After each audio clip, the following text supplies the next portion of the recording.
record. It's now being picked up by Gerard Fabiano. The idea is it's a Rug Delver shell that has inserted the Stoneforge Mystic package into it. Okay. Gerard Fabiano, if we just look at his Planeswalker points, he has played more Magic than almost anyone on the planet. And I don't know what happened there. An explosion of cards.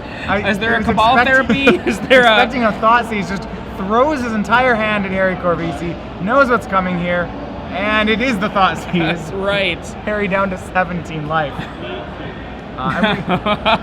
We see it's interesting how much Harry has done his homework here. This hand makes this deck look like a very typical Esper Deathblade hand. You see 2 swords, Stoneforge Mystic, Spell Pierce, land, Misty Rainforest, and then a Daze in it. Daze is a little... That's a tell. That's a bit of a tell. It's a subtle tell, whether or not Harry knows this, that Daze is not very common in Stoneblade archetypes.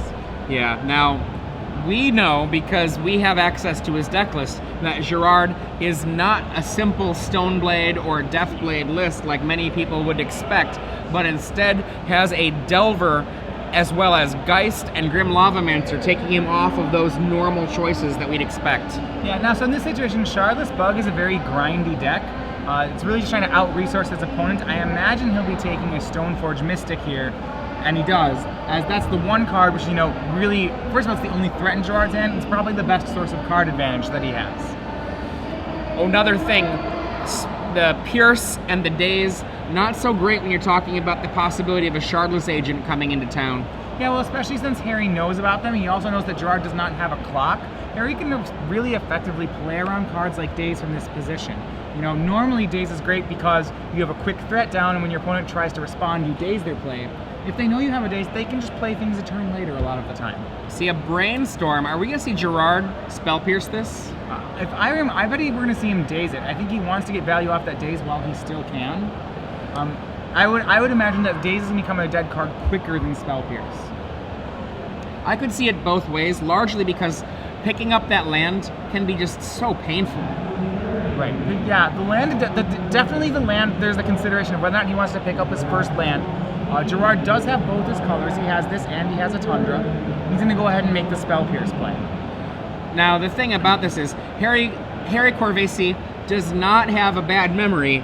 He knew that those cards were in there. Either way, unless Gerard used the Daze, he knew that he'd be able to follow up and get that one of the counter spells out of there. And if there was an island that was non-basic, follow up. He had that Wasteland in hand. That was not an accidental Brainstorm. Yeah, so we see Gerard now trading a Wasteland back with Harry. In this situation, Gerard, remember, he has a lot of removal, but he doesn't actually have a threat yet. So Wasteland, by trying to mana deny Harry, that's the best way he can present a threat right now, while he waits to draw an actual relevant card. Swords to Plowshares ×2 in Gerard's hand currently. And Gerard draws another Wasteland, this time taking Harry off all lands. Interestingly, in this matchup, I thought that Harry decided to crack a Wasteland when he did. The lands seem to be really more important for Harry in this situation than they are for Gerard. Yeah, I agree. One of the things I was thinking about, he might not recognize what Gerard is, that he might think of Gerard as some sort of blade deck, like a Stoneblade deck, and he is a blade deck, but he's also a Delver deck, and Delver decks, just generally speaking, are more than happy to have a lower mana count happening. Delver decks really don't need a lot of lands to operate, where Shardless Bug probably wants about 3 lands, maybe even 4 at the end of the game. Yeah, I mean, just in general, I would expect the land to be far more valuable for a deck that is going to be casting Ancestral Vision. Yeah, so in addition to that, we see Gerard, he's been land flooded this game, so he actually has 3 lands, a 4th in hand. He's still looking for that first threat, however, to start going at Harry's life total with. 4 mana after all of those Wastelands. Yeah, and this is one of those situations that, the land screw versus land flood dilemma. Usually the land screw player ends up coming out on top in these. That said, though, here he's at 8 cards now. A discard happening here. Jace, ouch. Yeah, that was his draw for the turn, so Harry really not going to make any progress until he hits another land. One thing to think about, too, Gerard Fabiano is a Stifle deck as well. Right, so Harry now has drawn Ancestral Vision. The question is if he's going to... Yep, he's going to try, and there you see the Stifle. Harry now left with absolutely no lands. He's going to go ahead and try to force of will that Stifle. Are we going to see... Yep, a daze there, cast And for the just- alternate cost. Just brutal for Harry. So the force of will's countered. He loses his second Jace and he loses his land. No permanence in play at the moment. Once again, no threats for Fabiano. Harry Corvese fetches one more time. Do you have yet another stifle? All right, and I think the jig's up a little bit. When you see the dazes and the stifles, you know, part of it, and all these wastelands, part of you is going to click and be like, hey, wait a second. This is what a Delver deck does. This isn't how a Stoneblade deck plays. We see a tropical island. In his hand, Harry has an ancestral vision.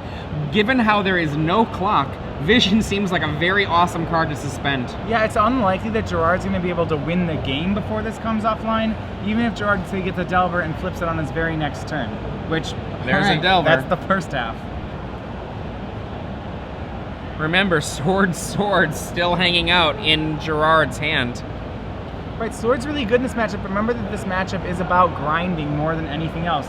So with Charlotte's Bug, despite the fact that Fabiano has all these swords in his hand, Harry's going to just try to play threats, and he's really content playing a one-for-one game with Fabiano. An exciting thing, Stifle, a excellent possible counter to the triggered ability of the Suspend, making it so you can permanently exile an Ancestral Vision if you do it right. Right, so there is a trigger when you suspend a card on the last one that says, if you remove the last suspend counter, you may play this spell without paying its mana cost. That is a stifleable trigger, and when you stifle it, then the spell permanently remains exiled.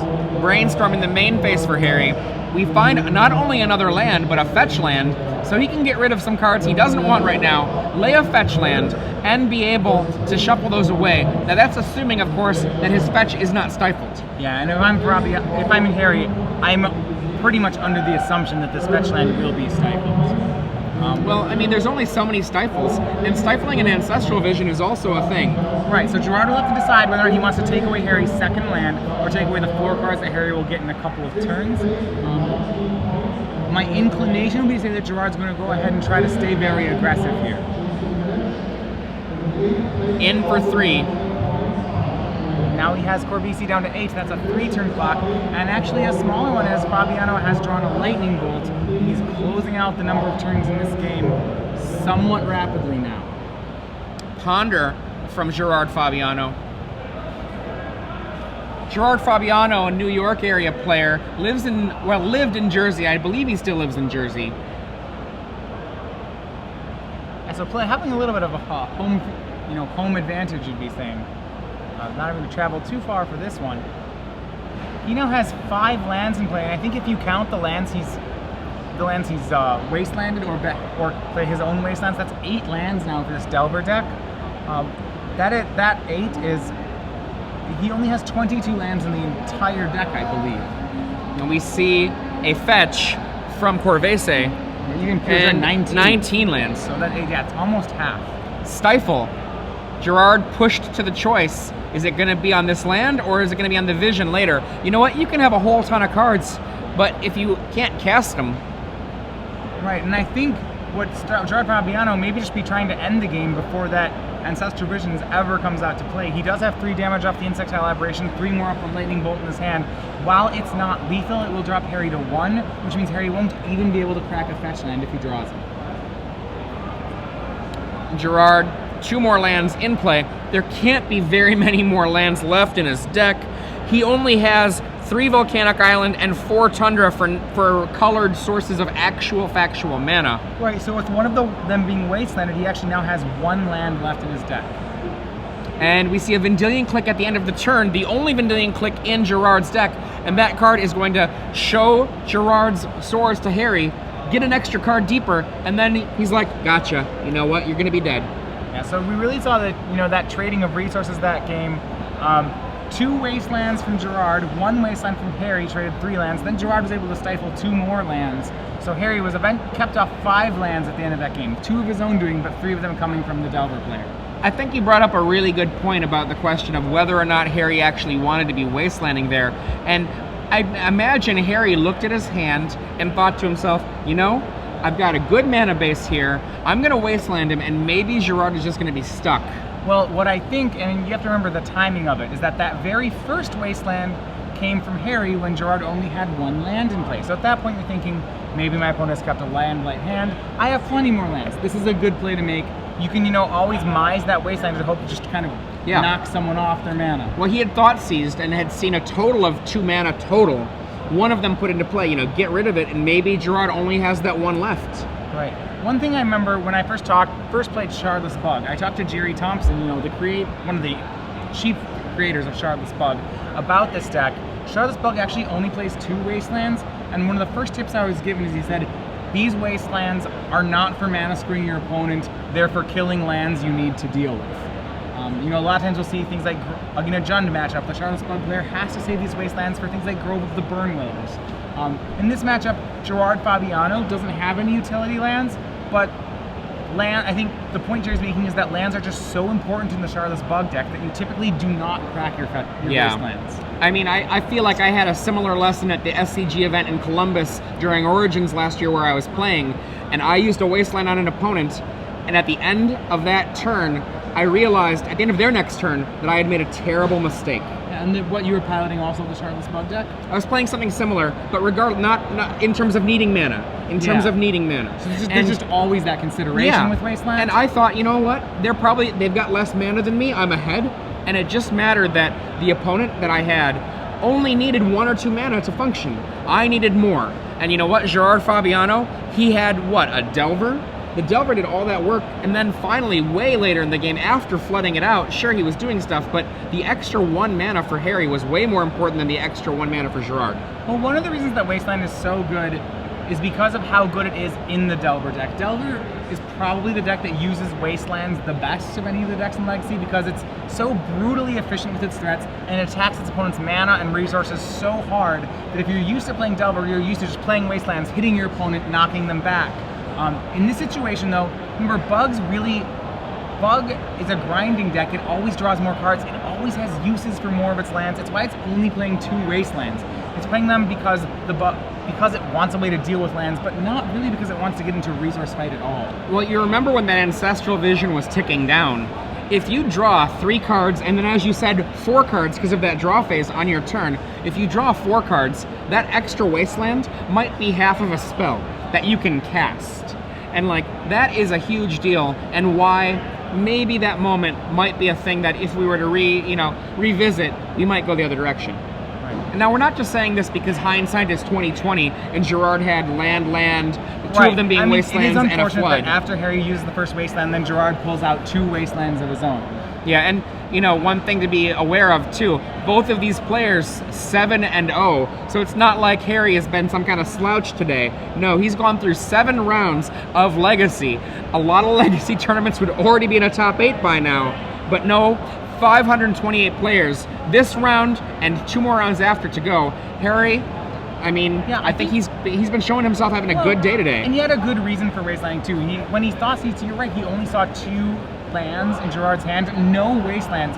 Both those wastelands from Gerard that he played back-to-back were top decks. So it's just kind of a confluence of unfortunate situations for Harry that led to him eventually getting stuck with no permanence in play. I think the only clue, unless he has seen Gerard play today, the only clue that maybe it was the wrong way to go was the days that might signal that Gerard was not a simple, Esper Deathblade or, other kind of blade normal deck that might function on 2 to 5 mana. You can't imagine, because as it turned out, the first 3 draws for Gerard were Stifle, Wasteland, Wasteland. It's hard always to see that angle of attack coming, especially when the opening hand looks so much like a different deck.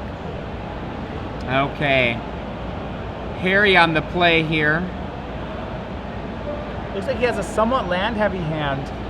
We know he has a Verdant Catacombs, a Wasteland, and I believe a Tarmogoyf.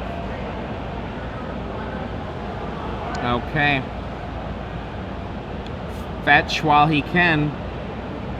Yep, it's going to be the choice between a sea and a bayou. He goes ahead and grabs a bayou. Or I suppose a tropical island. He has all three options here. Harry, in case you're wondering, much like Gerard, has no land that he can fetch that's a basic land. And none of these players playing any basics. We see once again a turn 1 Thoughtseize. And Gerard's hand, what I would say is very good for a Delver Blade deck. It is a Scalding Tarn, a Wasteland, a Volcanic Island, so 3 lands. On top of that, a Geist of St. Traft, a curve of Delver of Secrets into Stoneforge Mystic, into Geist of St. Traft, and to top it all off, a Submerge, which can be played at any time. Submerge is just such a sick card. Right. Yeah, Submerge basically coming in any matchup where your opponent's playing Tarmogoyfs. Figures to be pretty good here. This is a very tempo-oriented hand for Gerard. It has a 1-drop, it has a 2-drop, it has a 3-drop, it has a Wasteland, and it has that Submerge we were talking about, as you can see on the left.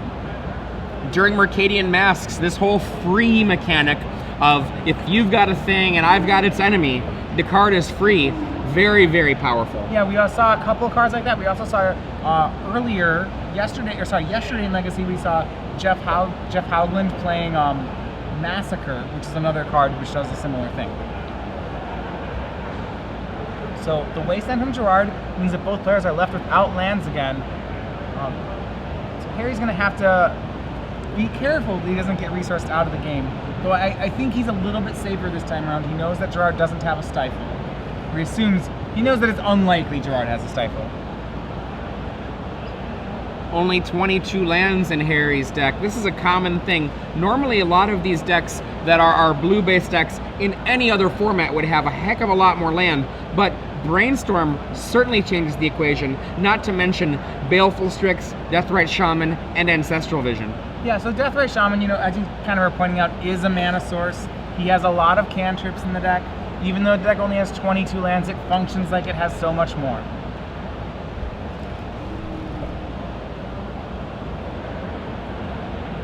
One land each. Another land in Harry's hand. I think I see a Tarmogoyf. Yep, there it is. Alright, so neither player, because of that Thoughtseize, Harry was able to take away Gerard's turn 1 play, which really slows down that Delver deck. Remember, Delver plays a lot better from ahead than it does from behind. So one of the things Harry's going to try to do is to not really let Gerard get ahead. And cards like Tarmogoyf, or in this case Thoughtseize, will really help him do that. A Stoneforge, a Strangle, or a Geist of St. Traft, a Submerge, all in Gerard's hand. Yeah, it looks like Gerard, he cracks his Scalding Tarn. Presumably he's either going to try to Spell Pierce this Thoughtseize or Brainstorm to hide his good cards from the Thoughtseize. Harry, though, is going to take this opportunity of a fetch land in the graveyard, no lands in play, to crack his own fetch so that he gets around Stifle. I think the pointing out we see there is just making sure the life total is correct. Right. So Harry will get a Tropical Island, puts all his colors online. Gerard finishes his fetch. Yeah, I guess, yeah, so I imagine it's either Spell Pierce or Brainstorm, we'll see. Neither of which were in Gerard's opener, so it'll be a recent draw.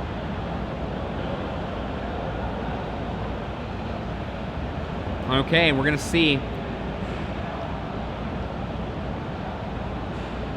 And Brainstorm. Right, so Brainstorm, not only one of the better card drawers in the format, remember it has that second piece of utility where it does this against an opposing Thoughtseize. And Gerard putting 2 cards back, protecting them from this discard spell. Yeah, it looks like he's leaning toward hiding a Stoneforge Mystic, and then another card. We're not able to see that one yet. Remember, last time we already know, and Harry knows, that this hand has a Submerge, a Geist of St. Traft, and a Stoneforge Mystic in it. I think Gerard looks like he will show him the same cards again. We see Submerge, Stoneforge Mystic, Bolt, Ponder, Geist, and a Volcanic. Yeah, now a little bit of a mini game going on here. As you recall, Gerard put a second Stoneforge Mystic on top of his deck. I think the obvious take, if you're Harry Corvese here, is to take the Stoneforge Mystic to try to stop Gerard from making a turn 2 play, though that actually plays right into Gerard's strategy. What will Harry take here? Yeah, I could imagine that Harry, like the straightforward play is to take the Stoneforge Mystic as it's going to come down next turn. Harry may also try to take the Geist of St. Traft if he just doesn't have an answer for it. That's a card that once it hits the table is pretty difficult for Charlotte's Bug to answer. And Harry goes with the thing that you originally suggested, getting the Stoneforge Mystic a little more concerned about what Gerard can produce immediately, hoping to be able to answer the next card before that comes down. But as we see, Gerard right off the top. How lucky, another Stoneforge Mystic. It's like he crazily top decked that, but we know he hit it. He hit it there with his brainstorm. So what I really like about that play from Gerard is he was so confident that that was going to happen that the second card he put down, I believe, is just a card he didn't want in his hand. So you know how brainstorm is better with the shuffle. We knew that once he resolved this, a shuffle would be coming, and he actually has managed to shuffle away a card in his hand in addition to getting the Stoneforge Mystic. Batterskull fetched out by the Stoneforge Mystic. Batterskull, a card that when it was printed, a lot of the whole Magic playing tournament world went, what? Really? Yeah. Batterskull certainly the best living weapon printed at the time. I know they really wanted to have a piece of equipment that really showcased the living weapon mechanic. Batterskull above and beyond in that duty. And Harry's going to go for the Mana Denial Wasteland again. This time he hits Gerard's Tundra after making a Tarmogoyf. Now he knows that because Gerard top-decked that Stoneforge Mystic, that there was no land top-decked, no other land in Gerard's hand. A much more reasonable way to perhaps choke Gerard out of mana. Yeah, no, I don't believe Gerard's missed a land drop yet. When he got Thoughtseize, there were no lands left. Okay, so Gerard's going to probably have to ponder here to try to find the land. With that said, though, it's still, it's unclear as to whether or not that Wasteland was more or less valuable than the Tundra from Gerard. It depends really on whether or not he hits a land. Gerard using a ponder. We see a Grim Lavamancer amongst the crowd of cards in Gerard's current hand. Yeah, it looks like that one's been added with the most recent draw. Gerard's going to keep 3 on top, draw, and he has a Volcanic Isle Major, but it's not a fetch land. So he's going to have to draw those remaining 2 non-land cards. He submerges for free. He does have an island. Harry does have a forest. Attacks for 1 and lays a Grim Lavamancer. Right, so actually, in all this fetch landing and thought seizing that Harry's been doing, he's dropped himself down to 13 life. The target on him, the life total target, actually a lot smaller than what you'd expect in this situation. He's already down to 12. The Grim Lavamancer sitting out there. Classic art on the Grim Lavamancer. It could just take several turns here and go, shoot you, shoot you, shoot you. Right, and in addition to that, because most of the different kinds of permanents are in Gerard's graveyard, he can use the Grim Lavamancer to shrink Harry Corvese's Tarmogoyf. Remember, Gerard also has Lightning Bolt in hand. Yeah, I believe Gerard's the only player with an instant, so we can go ahead and take care of that. Yeah, so in addition to the Lightning Bolt, he has Harry at actually a fairly low life total right now. And now he wants to see just what's in the graveyard for Harry. He can use the Grim Lavamancer, if he's lucky, to be able to manage that Tarmogoyf, just like you said, but it really does depend. What does Harry have there? So no third land for Gerard, but he does have a Delver of Secrets. Presumably, when he ponders, he doesn't know any of the other cards, I believe, right now. Right now, he's starting to see new cards beginning this next turn. Right, so he's hoping to flip that Delver. Remember, Oof. And maybe it will not matter as Baleful Strix is added to the battlefield. Baleful Strix, awesome card. A little bird for 2 mana. It's an artifact. It's a bird. You draw a card. It's got flying. It's got Death Touch. And so Gerard's going to have to make an interesting choice here. He can either go on the plan where he Grim Lavamancers right at the face to start going at Corvese's life total. He can also Grim Lavamancer to take care of the Baleful Strix to hope that if his Delver flips, it opens the way for that extra 1 damage in Insectile Aberration. I think if I were in Gerard's shoes, I would consider shooting the face for now and deciding on the bird after the Delver flips or not. There's a lot of fuel for that Grim Lavamancer. I think turns in the past, I believe that Gerard is tanking on this one. His deck probably is around a third, a little higher than a third to flip the Delver without any manipulation. Now with this attack with the Tarmogoyf, that swings in for 4, and then we'll see another Ancestral Vision suspended. Yeah, with the attack of the Tarmogoyf, now the Stoneforge Mystic can get on in there as well. Right, and of note, because he now has placed a creature and an artifact in the graveyard, he has upped the size significantly on that Tarmogoyf. Is that 2 brainstorms removed? Yep, 2 brainstorm and submerge, I believe. I think he's trying to get the instants gone. So right now they have sorcery, creature, land, and artifact, but because he's removed all the instants, the Tarmogoyf is still a 4/5. We have the untap. Let's see what the Delver sees. I know the secrets. Oh my, and I could not think of a better card to flip off that Delver than Lightning Bolt. So he has a swing of 5, and then a burn for 2 right now. He's actually going to go ahead and swing for 5. Oh, he's going to go right for the kill. Bolt. Swing for 5, burn for 6. Bolt you. Bolt you. That's it. All right. Is that a Notion Thief? That is a Notion Thief that Harry Corvese put out. Gerard. Yeah. You got my notions there. Oh, man. That would have been amazing on that on a brainstorm earlier in the game. Yeah, Notion Thief, a card out of Dragon's Maze that really is one of those gotcha sort of cards. We've seen a couple amazing plays with it in Legacy. Every time you can nab a brainstorm, back-breakingly good. I was watching Justin, I believe, Uppel, and it was me and Osip sitting commentating when we saw the Notion Thief yoink away a Jace. Justin, the famous recipient of that, there's some amazing images of that image. I mean, of that moment. You should check it out if you get a chance.